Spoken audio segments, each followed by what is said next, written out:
Good evening, everyone, and welcome to the Sirius Report. My name is Ken Shorgen, and this evening I was looking at something interesting over the course of the day. And what appears is that a growing number of the mainstream media outlets are starting to report some of the truth. Now, not all of them, of course, but there is a lot of rush for survivability in much of the mainstream media that had been pushing the propaganda, a lot of what the government was wanting them to say and to push. And meanwhile, of course, you have the ideologies amongst many members of the media, the corporations itself, that have pushed things like DEI, etc. But with that being said, one of the things that they have not really talked about, especially in the West, has been multipolarity and pushing the line that ended up coming in after the Cold War of a unipolar world, a hegemonic world run by the US, run by the West, EU, etc. Well, with that in mind, I ran across a number of different things today that I thought you all might find important, informative, and I'm going to go ahead and talk about those right now. This comes from The Guardian. Now, of course, The Guardian, a British newspaper, has not really been known for printing a lot of the truth. That's very much establishment media, i.e. mainstream media. But this is what was coming out earlier today. NATO's victory in 1989 suggested the need for a shift to a more nuanced, multipolar world, one that was never properly defined. Trump and Vance are right that a realignment is badly needed. So all of a sudden, we have The Guardian, which had pushed things like Russiagate, etc., now all of a sudden, not only recognizing that the multipolar world was something that should have come out of the end of the Cold War, but also that the Trump administration and Vice President Vance are two individuals who can right the ship and see about impressing multipolarity onto the world. Then we have something that was brought up in the meanwhile. There was a 40-second part of a Biden speech. This was back when he was a senator, not vice president or president, back in 1997 on NATO expansion. In it, he says the Russians told him they were threatened by it, i.e. NATO expansion, and it might force them to ally with China. Biden, of course, just laughed at this and said, good luck. And now we know, of course, nearly 30 years later, that actually came to pass.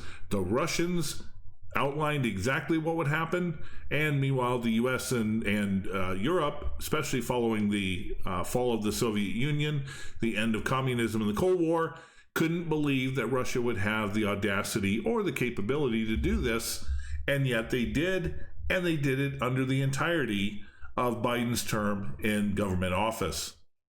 Finally, the third point I want to bring up, this comes from a senior Atlantic Council fellow.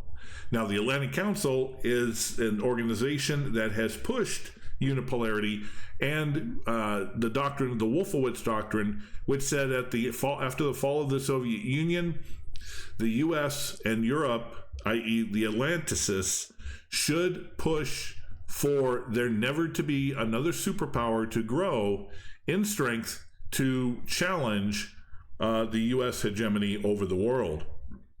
So this is a senior Atlantic Council fellow.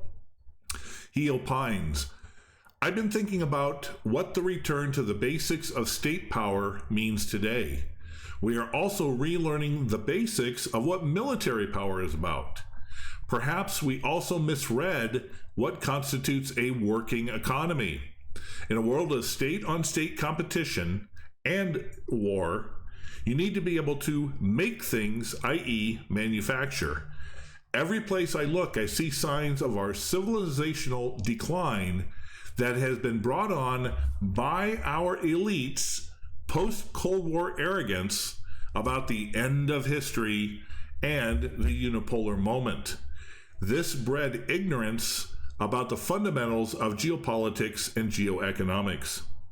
So all of a sudden you have the Atlantic Council that is recognizing not only the threat, and I put that sort of tongue-in-cheek, the threat of the Trump administration ending unipolarity, wanting to make partnerships and deals and recognize the equal capacities of Russia and China, etc., as well as India and the like, but also having to recognize the shift that needs to take place in the West when it comes to things like the economy, i.e. getting rid of financialization and going back to making things, like which has brought China to the forefront of the global economy, as well as geopolitics and ending the unipolar movement.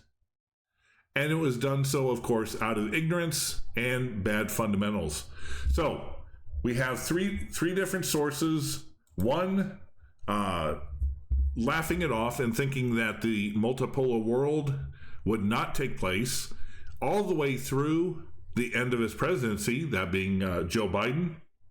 We have the recognition by a very strong and controlled mainstream media publication that what was coming out of the multipolar world looks like it was necessary, and that NATO expansion was the thing that brought us to this head. And then, of course, we have a look that the 30-40 years of the unipolar system may not have been something beneficial, not just to the West, but to the people, and it forced multipolarity to come onto the stage much faster and more aggressively than the West, United States, and Europe would have wanted. Anyway, just want to get your thoughts and comments on this.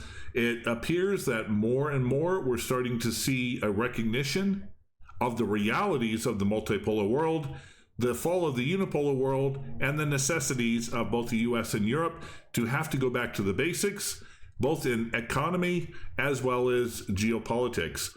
Don't forget to like, subscribe, share, comment. Send this out to anybody you think it'd be important to.